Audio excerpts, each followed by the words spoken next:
It is fascinating to watch the trends. Having been involved in property for nearly 40 years, it has changed so much, but it's changed radically, I think, in about the last 5-10 years.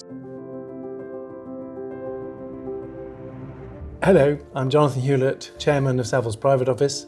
I'm here today with Kelcie Sellers to discuss her latest research document. So Kelcie, great to see you. Great to see you. A lot of my clients obviously love the research that we give, and we give on the sort of potential things ahead. And I think what is nice about this one is we quite often get asked, what are the current trends? Where are people going? Mobility is key at present. And obviously there are various family issues on education, place of work, etc., which affect things as well. So I'm going to be fascinated to hear what your latest research has to say for us. Thank you very much. It's been a real labor of love to put together our spotlight on wealth trends.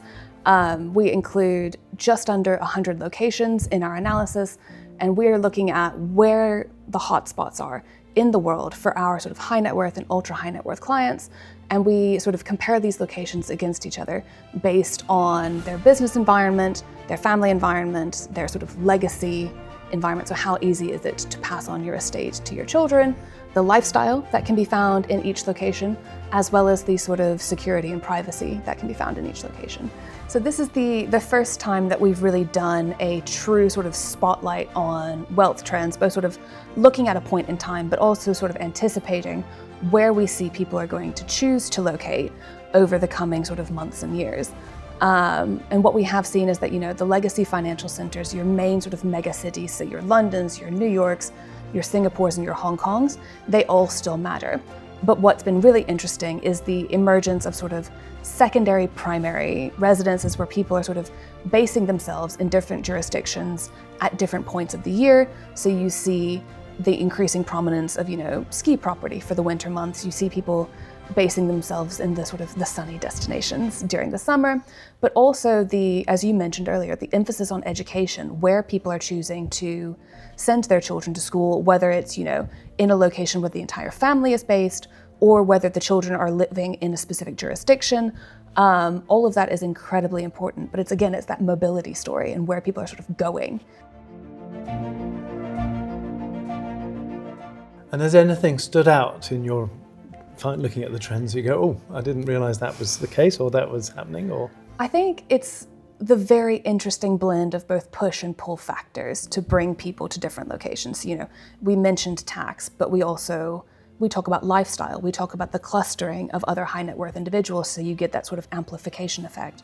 We talk about education. We talk about, privacy rules. We talk about, whether or not it's easy for someone to move there. So is there a sort of a visa scheme that's available? And so all of those factors, are incredibly important to anybody who's looking to base themselves from any jurisdiction in the world. And it's the fact that, even if the process is not always smooth sailing, being able to locate in different places around the world is absolutely critical to our clients. And it's the fact that these mobility trends are not only sort of here today, but I think they're going to continue going forward. So what is it about London that really sort of appeals to our high net worth clients? Because I can see it on the research side, but what are you seeing with, people around here? I think people still love London. They love the architecture, they love the theatre land, they love the food, the shopping, the culture, time zone. We do have the best time zone to interact with the rest of the world, and the security of tenure for buying property, etc. is all good. So how does your research come out with London? So because we're comparing over about 100 locations around the world, we have to build sort of a massive index to look at everything. So we look at, business environment, family environment, and sort of how easy it is to locate there, your lifestyle, your sort of legacy environment, but also sort of security and privacy. And what was really interesting is that even though there's been, noise about different sort of locations around the world, London comes 10th overall in our index, but it's second in Europe, just behind Monaco. So, when we talk about sort of where people are looking to locate in Europe, if you look at it at an academic level, as I tend to do, London is still a very strong contender for high net worth hotspots.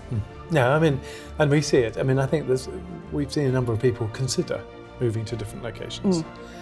Ultimately, it all comes down to family happiness as well as business and everything else. And so they have to be happy where they're going.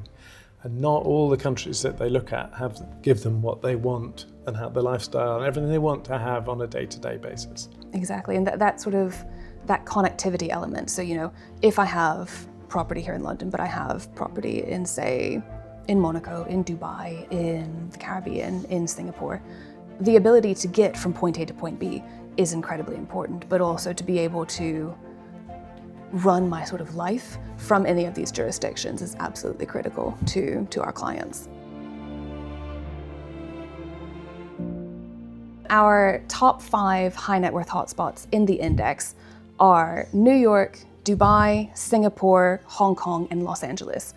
But if we look even a little bit farther down in that top 10, you see some really interesting locations like Aspen and Monaco, which really demonstrate that sort of megacity appeal is not the only thing that our sort of high net worth clients are looking for, which is very interesting. I think the key to Savills Private Office is we are here to provide a one-stop shop for clients or their advisors on anything to do with property. And what we're finding at the moment, nothing is required more than good advice. And we have 27 people around the world in Savills Private Office, so we can interact with them and we can introduce them to our clients where required.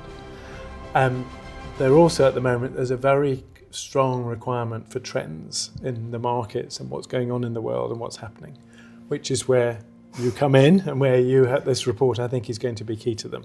So if our clients are interested in finding out more about our research, I invite them to go to the Savills website, take a look at our Spotlight on Wealth Trends. It's live now. And if you have any questions, please do get in touch with either Jonathan or myself. We're always happy to help.